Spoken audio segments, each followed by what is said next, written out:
Satu, dua, tiga. Assalamualaikum warahmatullahi wabarakatuh. Selamat datang di Textcast 611, podcastnya KPP Pratama Surabaya Genteng. Kami kasih tahu yang kamu mau tahu.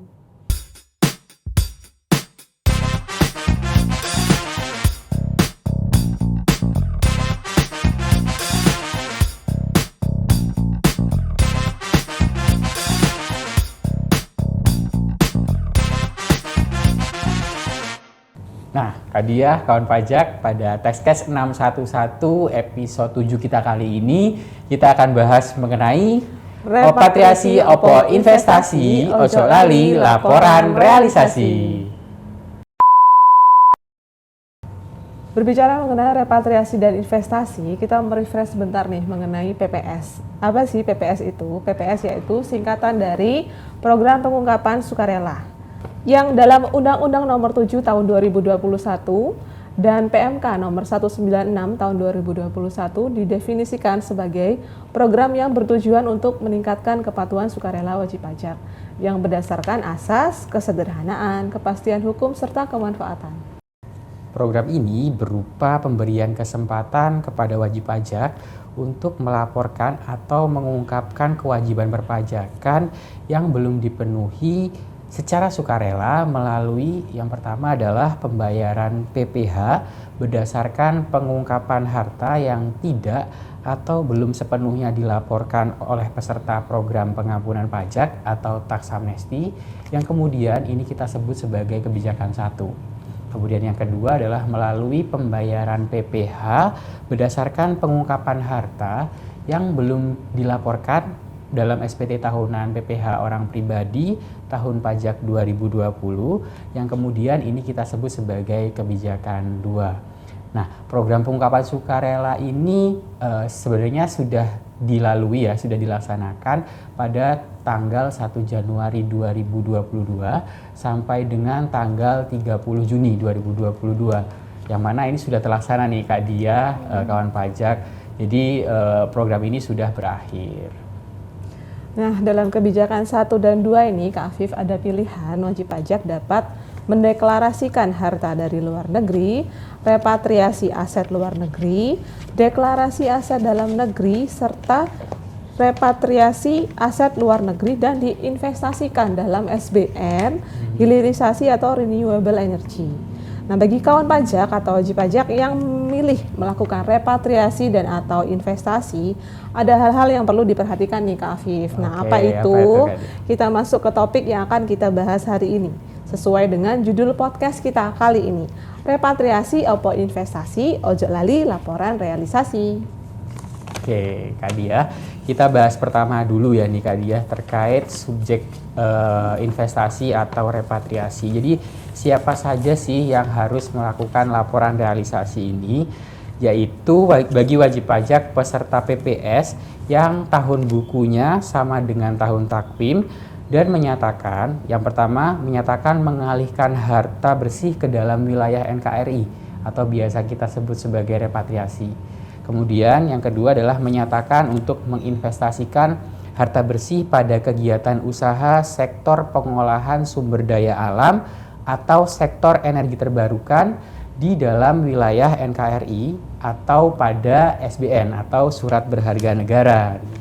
Oke, seperti kita ketahui bersama bahwa kewajiban menyampaikan laporan realisasi ini telah diatur dalam pasal 18 ayat 1 PMK 196 tahun 2021 tentang tata cara pelaksanaan program pengungkapan sukarela ya Kak Afif ya. Benar. Regulasi ini juga menetapkan batas waktu penyampaian.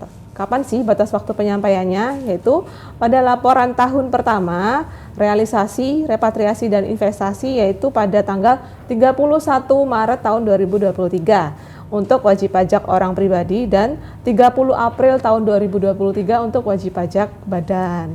Namun nih Kak Afif, dikarenakan pada tanggal 30 April tahun 2023 ya, berapa bulan yang lalu, aplikasi yang dibutuhkan untuk pelaporan ini masih belum ada. Maka DJP memberikan perpanjangan batas waktu paling lambat tanggal 31 Mei tahun 2023. Namun, meskipun batas waktu penyampaian sudah lewat, tentu tidak akan menggugurkan kewajiban ya, karena kewajiban ini tetap ada dalam PMK yang sudah dijelaskan bahwa wajib pajak wajib melakukan pelaporan realisasi PPS ini.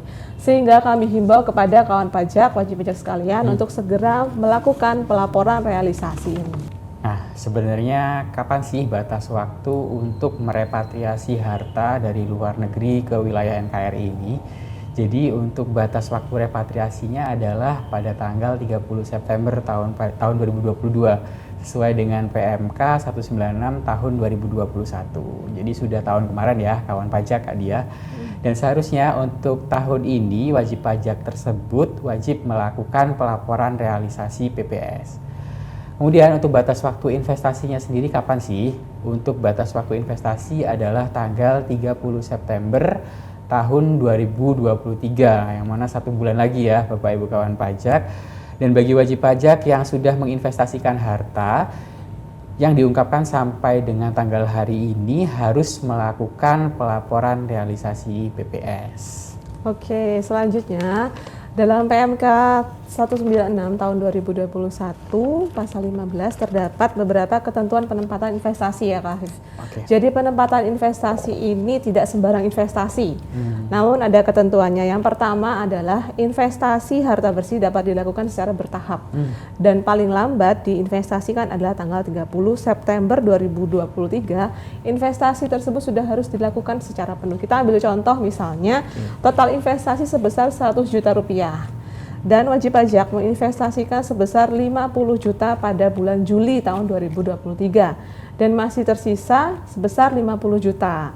Dan maksimal tanggal 30 September tahun 2023 wajib pajak harus sudah menginvestasikan secara penuh 50 juta tersebut paling lambat tanggal 30 September tahun 2023. Yang kedua adalah dilakukan dalam jangka waktu paling singkat 5 tahun sejak investasi ditempatkan. Nah, ketentuan selanjutnya seperti apa nih Kak Afif? Ketentuan selanjutnya adalah investasi ini tuh dapat dipindahkan ke bentuk lain setelah minimal 2 tahun ya. Kemudian ketentuan selanjutnya atau yang terakhir, dimungkinkan perpindahan antar investasi maksimal hanya 2 kali nih, dengan hanya 1 kali perpindahan dalam waktu 1 tahun.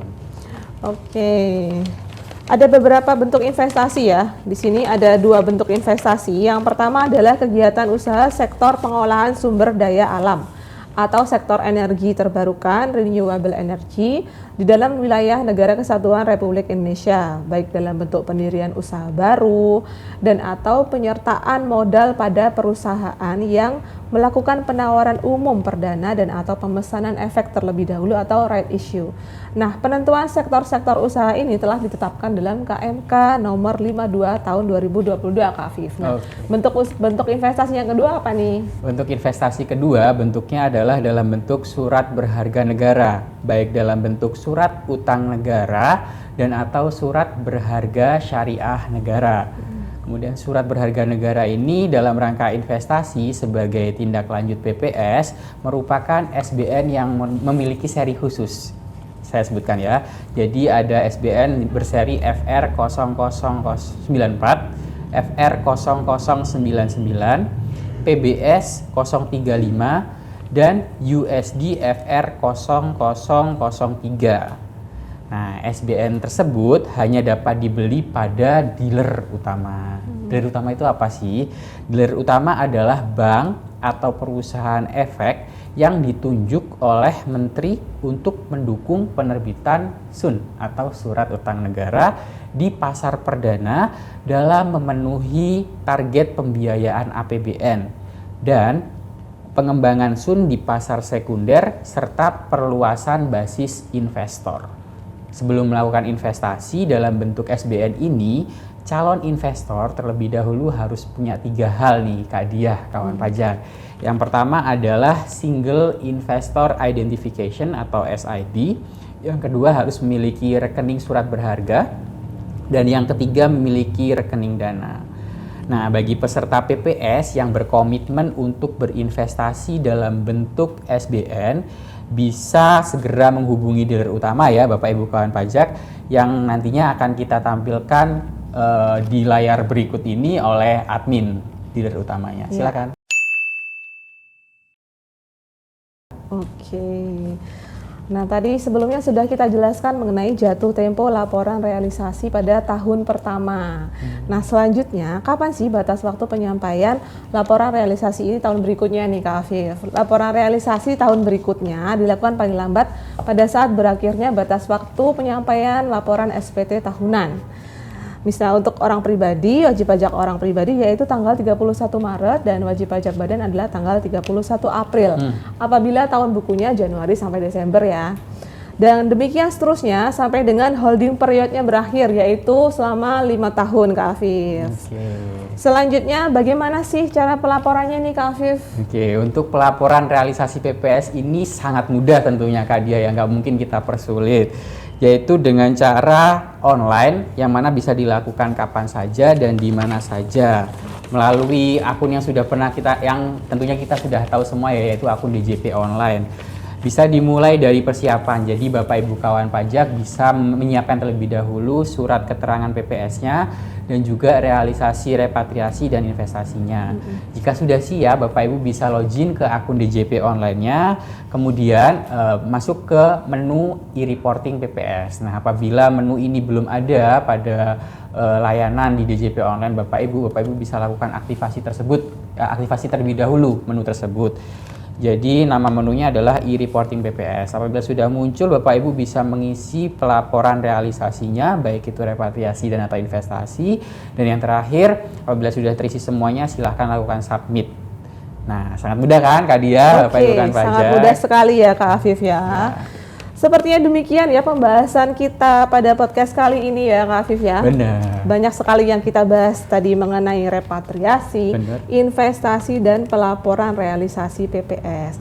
Sekali lagi kami himbau kepada kawan pajak untuk segera melakukan pelaporan realisasinya dan juga segera menghubungi dealer utama terkait investasi dalam bentuk SBN ya, karena jangan sampai melewati jatuh tempo yang sudah kami jelaskan tadi ya Kak Afif ya. Terima kasih sudah menonton dan mendengarkan podcast ini. Jangan lupa untuk like, komen, dan subscribe kanal YouTube KPP Pratama Surabaya Genteng. Kemudian podcast ini juga bisa Bapak Ibu kawan pajak dengarkan melalui Spotify dengan kata pencarian Textcast 611. Dan juga jangan lupa untuk follow akun Instagram KPP Pratama Surabaya Genteng @pajaksbygenteng.